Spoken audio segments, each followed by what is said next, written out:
Deep state Trojan horse Beijing Biden just signed a brand new Atlantic Charter, a play off of FDR's Atlantic Charter 80 years ago. There's a reason you're not hearing about this from the fake media. This is hugely significant for globalism and big government. Stay tuned and I'll tell you more. Hey folks, Alex Newman here. Thanks for tuning in to another episode of Behind the Deep State, where we expose the deep state and who they are and their machinations. Today we've got another deep state plot to expose for you. This one's got a long history, but we'll start off with the news. Beijing Biden was over in Cornwall, England the other day for signing the G7 nonsense, and he also, on the sidelines of that, signed a new Atlantic Charter with the phony Conservative Prime Minister of the UK, Boris Johnson.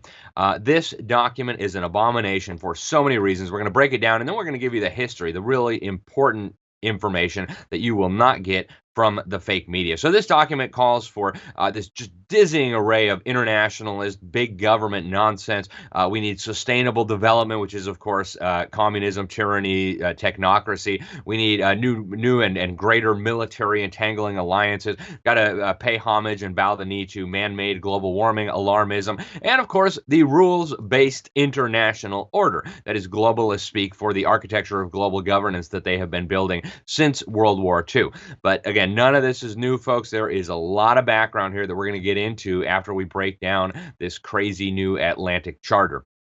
To start off with, we need to point out that this is, of course, a play on the original Atlantic Charter signed in 1941 by President Franklin D. Roosevelt and British Prime Minister Winston Churchill. Whether it was actually signed or not, who knows? But they came up with this 80-year-old document that called for, among other things, disarming nations, right? We're going to disarm the nations of the world, and basically it laid out this global plan for peace, harmony, and happiness after the destruction of Nazi tyranny, National Socialist tyranny in Europe.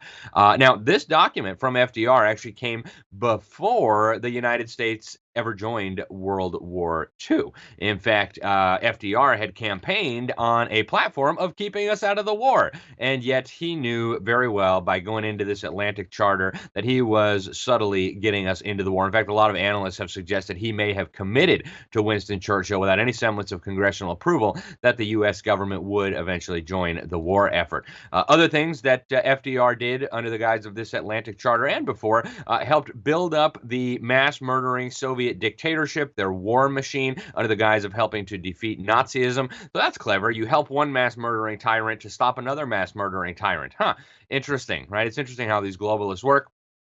For some perspective here on this Atlantic Charter that was supposed to contain these noble ideals about people being free and being able to govern themselves, the Soviet Union endorsed the Atlantic Charter in 1942 when they signed the agreement for the United Nations, not the UN that eventually came out of World War II, but the United Nations alliance that went against Nazi Germany. So this new document that Beijing Biden and his little buddy Johnson signed reeks of globalism.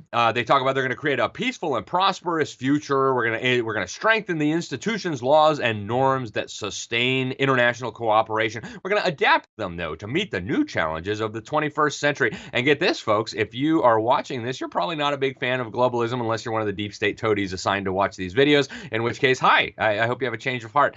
But according to this new document, they are going to, and I'm quoting here, guard against those that would undermine them. They're talking about the institutions, laws, and norms that sustain the global order. Guys, if you oppose that, they are going to guard against you, okay? They're going to use your taxpayer money to guard against your efforts to govern yourself, even though they're paying lip service to democracy, okay? This is what they do, guys. This is what they do. They talk out of both sides of their mouth. They're liars. Okay, they promised then that they're going to strengthen the institutions of global governance. They're going to further empower these institutions. Think UN, World Bank, IMF, NATO, etc. And they're going to, they say, and I'm quoting here, work through the rules-based international order to tackle global challenges together. Isn't that cute? One of the ways they're going to do that, they said, is through NATO, the North Atlantic Treaty Organization, which, of course, is a UN subsidiary. It is and always has been at the disposal of the United Nations to smash the enemies of the New World Order. We saw that in 2011, where the UN Security Council voted to authorize military force against Libya. And what did Obama do? He didn't go say, hey, Congress, we would like to send our military to go overthrow the government in Libya and bomb that country country to smithereens so that we can have open air slave markets and so that terrorists can flood into Europe and we can cause a refugee tsunami. No, he didn't say that. He just went on TV and said, guys, the UN authorized this. And so NATO is going to be bombing Libya to smithereens. Okay. So in this charter, they said our NATO allies and partners will always be able to count on us. They're going to have collective security and international stability. They also promised, very much like in the original Atlantic Charter, they're going to develop global rules for responsible state behavior, okay? We're talking about rules that will govern the conduct of nations. You can't have self-government and global rules that will govern the conduct of nations, right? But that's what they are proposing. Again, they're talking out of both sides of their mouth. They say this is going to cover the internet, it's going to cover weapons, right? And who do they think they are to talk about Americans' weapons? I don't know.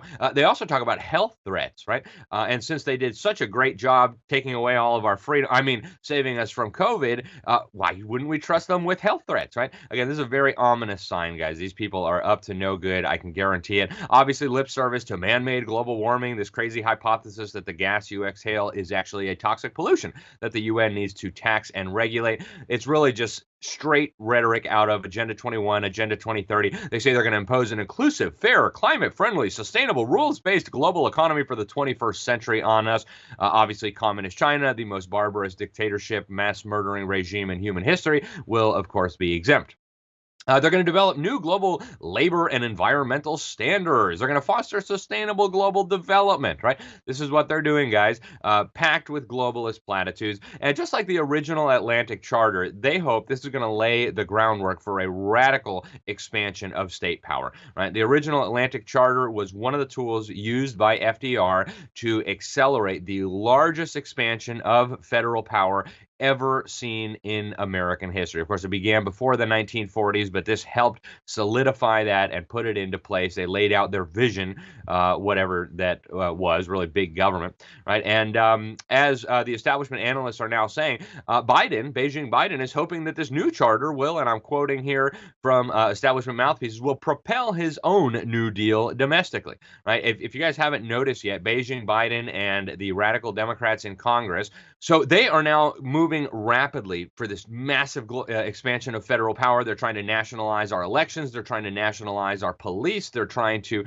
radically expand the welfare system. Now they're going to start sending checks to everybody for how many kids they have. If you have a kid, you get $250 a month or $300 a month. Guys, they're trying to get you dependent on the government, okay? This is the New Deal. It's going to be even more evil, even more draconian than the last New Deal that radically expanded the government, shredded the U.S. Constitution. Very, very dangerous, guys. Now, we've known for a long time that Beijing Biden was going to do these types of things. Go watch our video on Beijing Biden using the slogan, Build Back Better, right? This is actually a UN term. It's not something that Biden and his handlers developed. This is a UN slogan designed to promote, it's a marketing slogan to promote big government and globalism. Boris Johnson, the goofy-haired prime minister of the UK, has also been constantly parroting like a broken record, build back better, right? Now, they're going to usher in this Green New Deal stuff, but I want to give you guys some of the background here, right? In February, Biden said that the transatlantic alliance is back. And of course, when he was vice president in the Obama regime, and of course, Obama is still helping to call the shots right now, one of their big plots that they were pushing was the Transatlantic Trade and Investment Partnership, the TTIP. This would have laid the groundwork for eventually merging the United States and the European Union under a single Atlantic regime. Now, this is a long-time goal, and Beijing Biden has been involved with it for a long time. In fact, back in the 1970s, as a junior senator, a young senator, he was involved with Members of Congress for Peace Through Law. This was an avowedly globalist organization promoting global law, and they specialized in terrorizing anti-communist American allies and putting sanctions on American allies while helping communist enslaved nations. Rhodesia is an interesting example. They demonized Ian Smith, even though his government had probably the best human rights record on the entire continent of Africa. They pushed for sanctions and all the rest. Then they had new elections, and a Christian black man ended up leading, and they said, no, that was not acceptable. And so with the help of Henry Kissinger and then ultimately Jimmy Carter, they snuck in Robert Mugabe, the mass-murdering Marxist genocidal maniac, who, as one of his first orders of business, went out to slaughter the Matabele people in Matabeleland in Zimbabwe, what eventually became Zimbabwe. Zimbabwe. So this is the kind of stuff Biden has been involved with, guys. But the key thing to remember is their goal has always been a world federalist system, a global government where the United States would become one province within this single one world regime. But they knew that to get there, they needed to first create an Atlantic Union. They needed to merge the United States and Europe. So they've been working on this for decades, at least since the 1940s. We've got the evidence in the historical record. I actually co-wrote a book about all of this with my friend Rick Biondi. It's called World Federalism 101, in their own words and deeds. And really, this is just excerpts from the congressional record, excerpts from statutes introduced in Congress, excerpts from speeches. All of the proof is in here. You can get this at shopjbs.org if you're interested. The historical record is crystal clear, guys. They've been pushing this Atlantic Union for a long time. Nowadays, they kind of hide and, they don't really tell you exactly what they're up to. They use globalist platitudes. But back in the day, they were really open about it. And I'll give you some examples. So back in the 1960s, the Assistant Secretary of State for European Affairs, his name was John Leddy, explained why they wanted to impose a supranational government on the nations of Europe. He said, the simple but decisive fact is that our Atlantic allies do not wish to move forward any type of federal political relationship with the United States, even as an objective. He went on to say the fundamental reason why there is little European interest in federal union with us at this time, I think, is self-evident. It is that Europe fears that it would be swallowed up by a more powerful United States. In other words, guys, the nations and peoples of Europe didn't want to be in a federal government with the United States because they knew the United States was far more powerful and their voices would be drowned out. They would basically give up control over their own destiny. So they said, nope, no thanks. We want to maintain our sovereignty. We want to be self-governing nations and peoples. In 1966, they got even more bold. Undersecretary of State George Ball, obviously a member of the Globalist Council on Foreign Relations. If you haven't seen our video on the Globalist Council on Foreign Relations, I recommend you go watch it. And I just want to show you a quick clip so you understand who's calling the shots here. You guys remember Beijing Biden? Well, in that same speech where he was at the CFR and he was bragging that he had weaponized $1 billion in foreign aid for Ukraine, demanding that they fire the prosecutor who was investigating the energy company that his son was sitting on the board of, $50,000 a month to do nothing except give political connections. Listen to what Beijing Biden has to say about who he's really working for. My name is Richard Haas, by the way. I work here at the Council on Foreign Relations. And I work for Richard. So there you heard it. Beijing Biden is proud to work for Richard. Richard, of course, is the president of the Council on Foreign Relations. You got to go back and watch our video on that if you haven't seen it yet, because you can't understand this effort to build an Atlantic Union unless you understand the CFR and their globalist goals. So this CFR member, Undersecretary of State George Ball, he says, I find little evidence of any strong interest among Europeans for any immediate move toward greater political unity with the United States. They fear the overwhelming weight of U.S. power and influence in our common councils. We believe that so long as Europe remains merely a continent of medium and small-sized states, there are definite limits to the degree of political unity we can achieve across the ocean. Are you starting to get this, guys? The reason the CIA bankrolled this ridiculous effort to swallow up the nations of Europe into the European Union, and actually Gorbachev called it the European Soviet. I'm not making that up. But the reason why is because they wanted to create an Atlantic Union as a precursor to a one world government. Clarence Strait, a very influential globalist, he actually testified in the U.S. Congress and the House Committee of Foreign Affairs in 1948, guys. He said that whatever power they can achieve as two separate unions, the United States of Europe and the United States of America, they can achieve far better by forming one union. Okay, that was the goal, even back then, guys. And again, they were out of the closet back then. In 1962, President John F. Kennedy actually called for a declaration of interdependence. And here's what he said. I will say here and now, on this day of independence, that the United States will be ready for a declaration of interdependence, that we will be prepared to discuss with a united Europe the ways and means of forming a concrete Atlantic partnership, a mutually beneficial partnership between the new union now emerging in Europe and the old American Union. He went on to say that for the Atlantic Partnership of which I speak would not look inward only, preoccupied with its own welfare and advancement. It must look outward to cooperate with all nations in meeting their common concern. It would serve as a nucleus for the eventual union of all free men, those who are now free and those who are vowing that someday they will be free.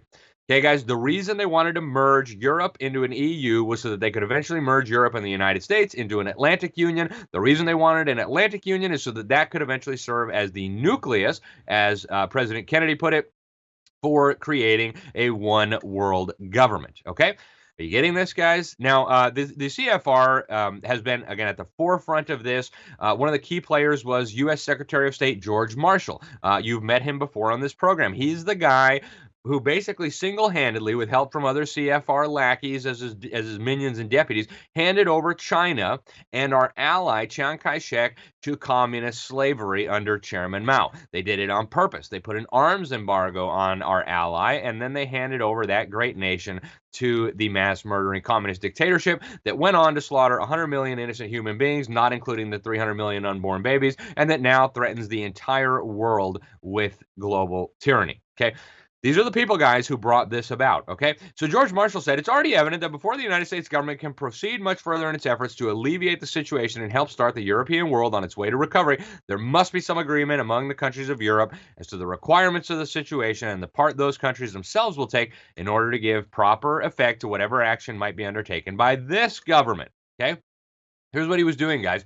He was saying that the Marshall Plan was named after him, was going to be a weapon, and that only the governments and the peoples that agreed to surrender their sovereignty to a European Union would be allowed to receive money to rebuild after World War II. He said the role of this country, he's talking about the United States, should consist of friendly aid in drafting the European program, later support of such a program, so far as it may be practical for us to do so. The program should be a joint one, agreed to by a number, if not all, European nations. And not too long after that, they got the Committee on European Economic Cooperation, chaired by British Foreign Secretary Ernest Bevin. They responded that, hey, we've got Austria, Belgium, Denmark, France, Greece, Iceland, Italy, Luxembourg, Netherlands, Norway, Portugal, Sweden, and the UK. We're happy to do a customs union. Send us the money.